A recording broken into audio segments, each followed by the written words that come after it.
नमस्कार दोस्तों, आज की ऑनलाइन कक्षा में पुनः स्वागत है। कल हम की कक्षा में हम लोगों ने पढ़ा अर्थशास्त्र का परिचय। आज हम जानेंगे भारतीय अर्थव्यवस्था के बारे में। तो आज का हमारा अध्याय रहेगा भारतीय अर्थव्यवस्था। भारतीय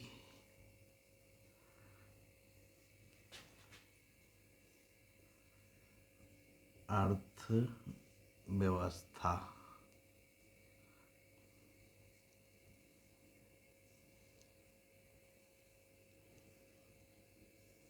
भारतीय अर्थव्यवस्था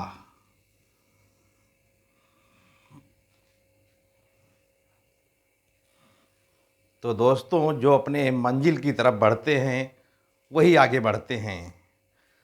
जिनका इरादा अपने मंजिल की ओर होता है वो कौवों के काँव काँव करने पर रुका नहीं करते। तो भारतीय अर्थव्यवस्था तो पहले जान लेते हैं, अर्थव्यवस्था क्या है। अर्थव्यवस्था एक ऐसा तंत्र है जिससे लोगों का जीवन निर्वाह हो जाता है। अर्थ का मतलब है धन और व्यवस्था का मतलब व्यवस्था। अगर हमारे पास धन की व्यवस्था हो जाए तो जीवन की नैया आसानी से पार हो जाएगी। इसके बाद में है विश्व में भारत की अर्थव्यवस्था। विश्व में भारत की अर्थव्यवस्था कैसी है?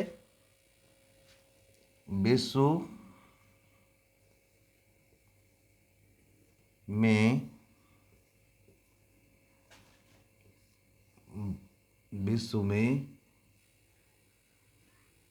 अर्थव्यवस्था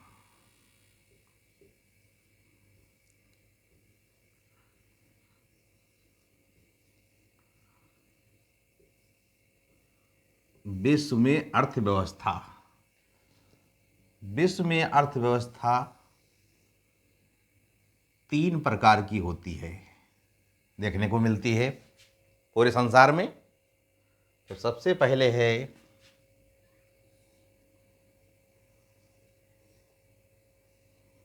पूंजीवादी अर्थव्यवस्था।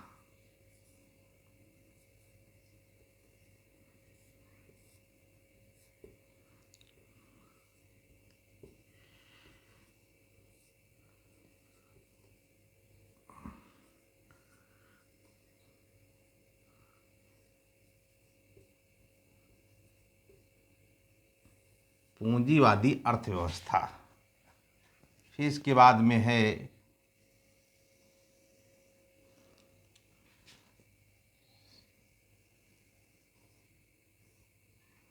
समाजवादी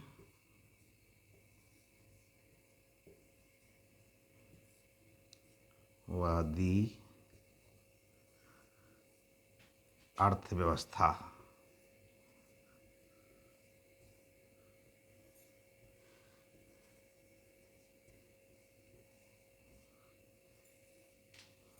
फिर इसके बाद में है मिश्रित अर्थव्यवस्था।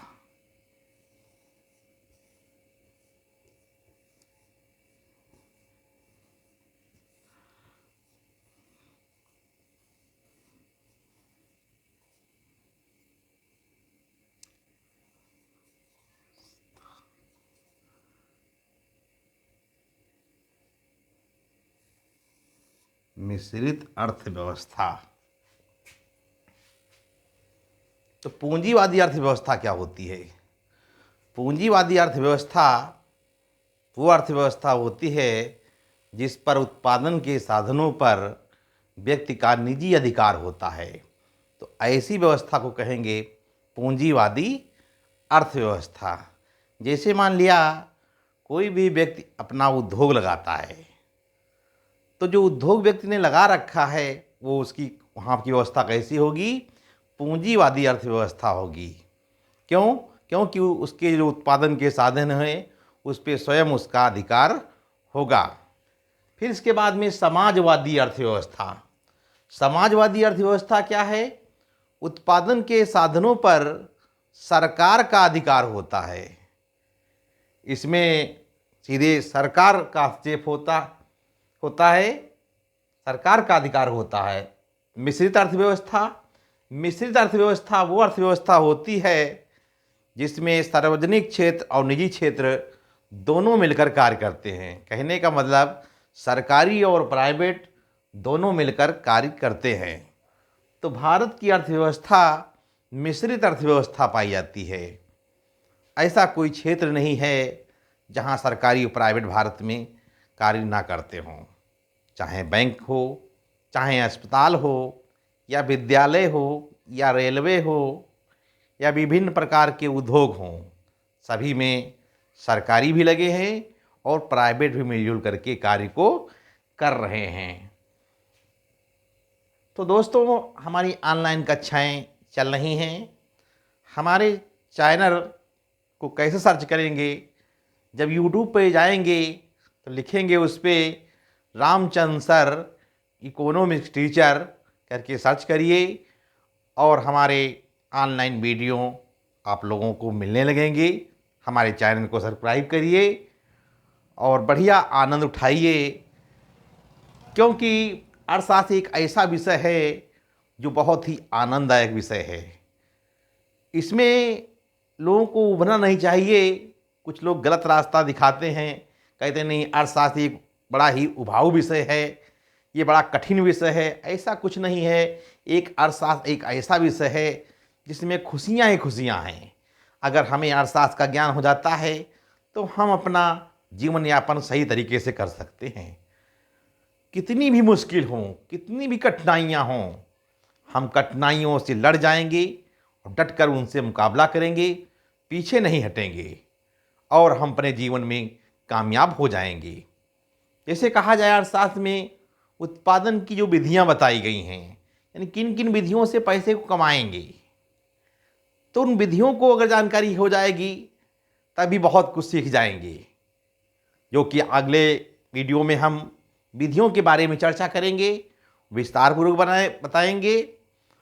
तो अपना लक्ष्य बना करके चलिए, तभी आगे बढ़ जाएंगे, क्योंकि मंजिल उन्हीं को मिलती है जो अपनी नज़र लक्ष्य की तरफ रखते हैं।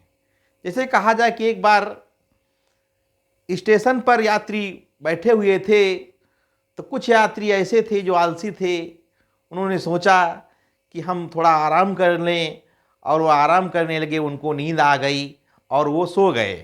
कुछ ऐसे यात्री थे जो अपनी लक्ष्य की तरफ जाना चाहते थे, अपनी मंजिल पहुंचना चाहते थे, तो वो जागते रहे।